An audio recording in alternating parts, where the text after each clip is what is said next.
question is, I joined my current organization as the CEO 5 weeks ago, the day WHO declared COVID as a pandemic.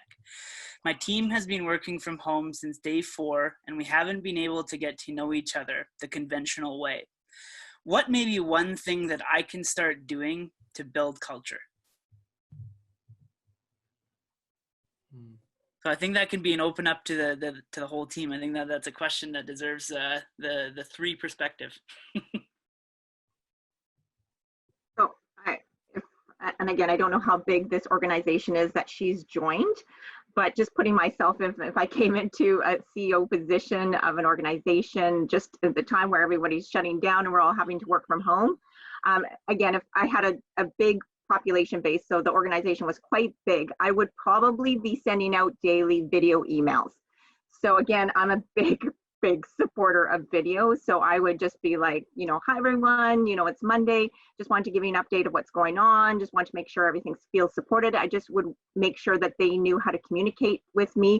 So I would just start, and I would do this every single day. And then the more video that I do, the more people get to know me, my mannerisms, the way I talk, my expressions. I might say something like, this is, something that happened to me was funny, or I saw something on social media. So I definitely would do that. And then the other thing is I would probably just start to have one-on-one Zoom meetings, or even pick up the telephone and start calling people and just getting to know people, right? Making sure that they, again, feel supported. They feel like, they get to ask me questions. But I would definitely, again, depending on how big this organization is, I would probably use a combination of things. Yeah, the one thing that comes to mind for me is ensuring that people know, and actually almost like forcing people to give each other permission to have conversations. So again, the one thing that often happens in organizations is you'll have a leader say, oh, my team can talk to me anytime. But then you go and ask their team and you'll be like, do you think that your leader, believes they can ask you anything? And they'll be like, no way.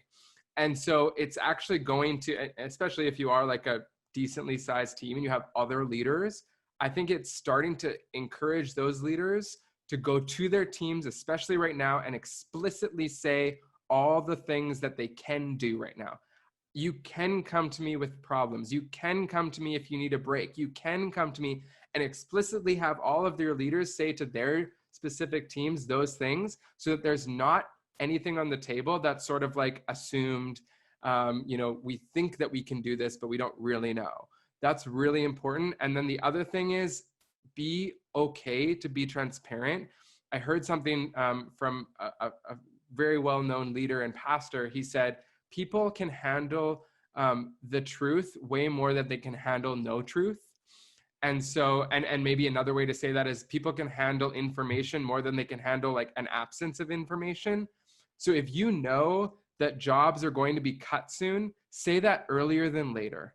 If you know that things aren't looking good and you're starting to plan, and there's some, maybe give 3 options. Say, our leadership team right now is discussing that we might have to, cut salaries or let people go.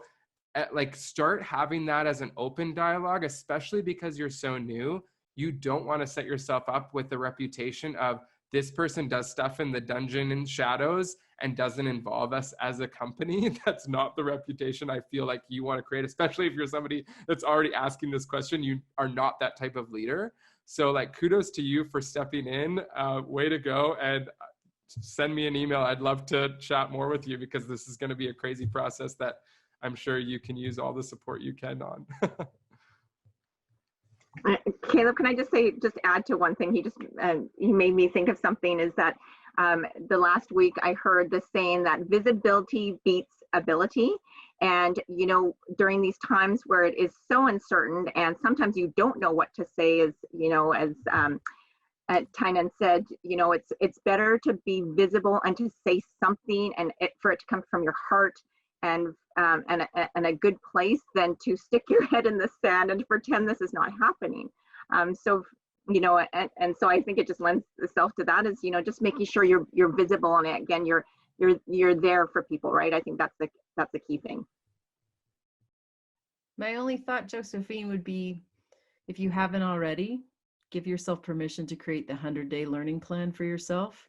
and become the queen of the best questions, and figure out who sits around the table with you right now who already has a very good pulse on and a high level of trust with your organization, and give them permission to actually lead you in the next little while to help you learn the business.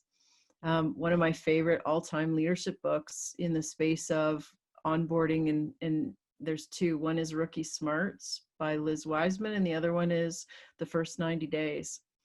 And it's really about how do you give yourself permission to be the king or queen of the best questions and go into this less from a place of knowing and more from a place of curiosity. And use this time also to let people ask you questions about who you are, what you believe, and where you can share that. I love the ideas of video pieces, do that.